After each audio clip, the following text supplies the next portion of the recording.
meron nga pala akong kwento. Meron akong kabalbala na ginawa. Alam ko naman na kasalanan ko rin naman yung kaya ako naranasan yung pangbaba sa akin. Meron kasi akong TikTok account. Pero yung TikTok account na yon, ang purpose lang naman nun ay para dun sa mga paninda ko. Hindi siya pang kung ano-ano. Basta may paninda lang ako. Kailangan maibenta ko lang siya sa TikTok. Yun lang ang niya. Yun lang yung silbi ng TikTok na yon. Ngayon, tapos pero siya rin yung ginagamit ko pang tingin ng update. Wait lang, magpagas muna. Yan. Ito na nga, mabalik tayo dun sa kwento ko. Yung kasalanan ko, yung TikTok ko na pang business, ginagamit ko rin siya sa personal na pag nagbabrowse ako sa TikTok. Related sa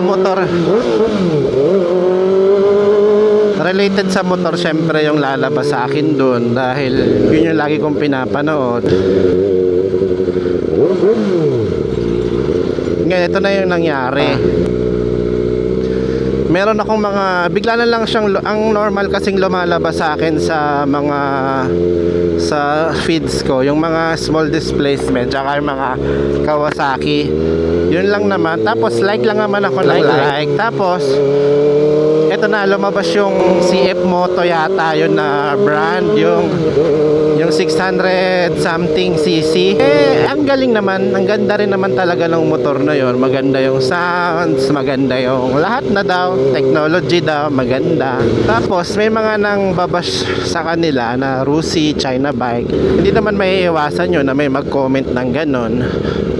Ngayon, ganun lang yung trend. Pero maganda rin naman sa tingin ko yun kasi na may nang gaganon sa kanila kasi magkakaroon ng engagement yung channel nila. Tapos parang iti-trigger lang nila ng iti-trigger yung mga tao or basta hanggat merong engagement, okay yun. Kaso may napansin lang ako, ang tagal ko kasi hindi nagti-TikTok na, bigla kong nakita yung mga post ngayon pag lumalabas yung mga naka CF Moto na yung 600 something cc, parang taawa style or hindi ko alam na para silang lagi na lang silang inaapi lagi. Yun yung mga parang hindi ko magets na para pero ako naman patola rin naman ako, so yun din naman talaga yung katangahan ko doon na pwede ko namang hindi napansinin yon, pero ako naman pinatulan ko pa. So sobrang inis ko doon sa isang creator, kinamentan ko ng tunog butot yung CF Moto niya. Tapos nagalit, ang dami nagalit yung followers na sa akin. Sabi ko patay, akala ko hindi ako mapapansin. Ayun na, tapos hinighlight niya pa yung comment ko. Yung di ba pwede yun sa TikTok, yung magre-reply ka sa comment ng video, ginanon pa niya. Mas lalong dumami yung nagalit sa akin. Ang dami na nang babasya sa akin tsaka sa profile ko. Sabi yung una, mga nakalagay doon bakla daw, mukhang mahirap, ang asim, ang sakit daw ng maril talk. Tapos parang pag walang pambili, pumikit na lang. Tapos kinomentan ko naman na sorry pero tunog putot talaga yung CF Moto. Tapos yung motor niya, ang sabi ay ano pa yung sinabi, bago daw ako magsalita, normal naman yun na maging reaction ng nag-post doon sa sinabi ko kasi para nga naman talaga akong inggit. Pero ang point ko lang naman doon sa kasalanan ko naman talaga kasi nainis lang ako na parang siya lang talaga yung nakomentan ko rin ng gano'n na parang silang laging kawawa. Alam mo yun, yung China bike lang, parang gano'n, pero laging pinagtitinginan. Parang na-trigger lang ako ng gano'n na parang pag bumili ka pala ng motor kailangan tumitingin sa'yo. Pero sa perspective ko lang naman yun, walang pakailanmanan ng trip. Yung ako lang naman talaga yung may kasalanan sa lahat ng nangyari dun sa hanggang sa profile ko nga ang dami nagko-comment na kung ano-ano sa TikTok.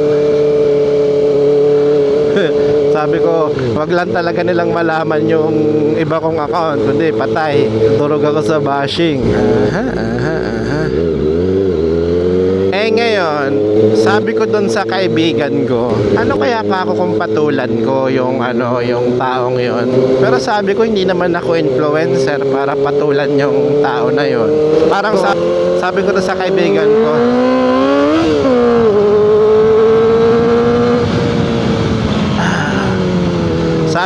kaibigan ko, kahit ngayon lang ka ako pagbigyan na ano kaya kung ibaba ko rin yung level ko, kahit ngayon lang. Sabi niya, ano daw ibig ko sabihin na ibaba yung level? Di sabi ko, di parang patulan ko sila yung bashing.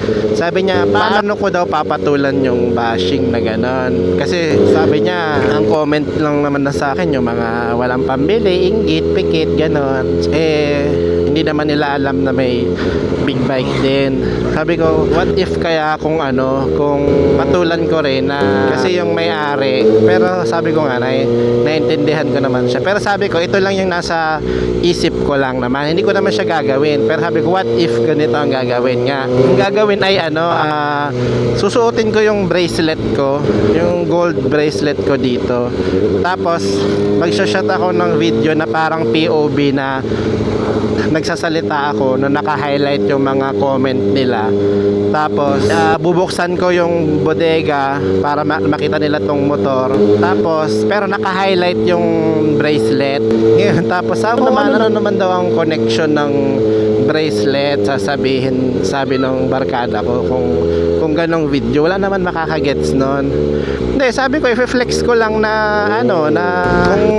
kung sasabihin nila kung mukhang walang pera, oo nga naman. Pero habang binubuksan, sabi ko, parang counter, yung parang, oo nga, wala akong pera, walang pambili. Pero pinapakita ko yung motor, tapos sasabihin ko na, ay, oo nga pala, yung motor mo, bracelet. Yung presyo ng motor mo, bracelet ko lang.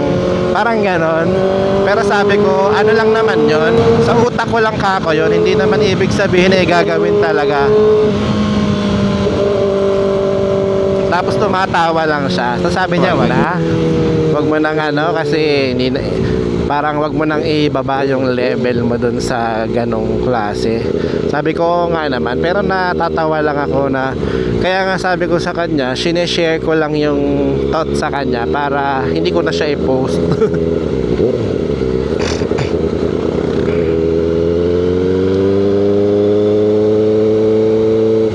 Ano kaya itong ginagawa ng Kanoreko? Nagpuputol yata kasi may parating na bagyo.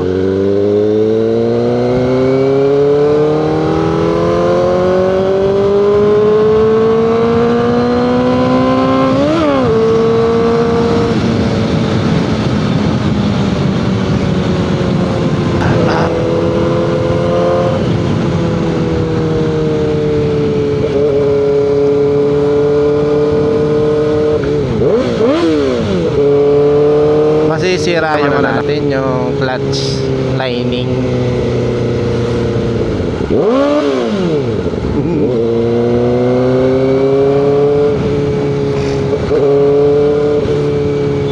Nako, parang hindi ako makakauwi. Parang dumidilim na yung panahon. Wrong move na nagmotor ako, pero pinilit ko na lang din. Ay, putay na yung sakyan.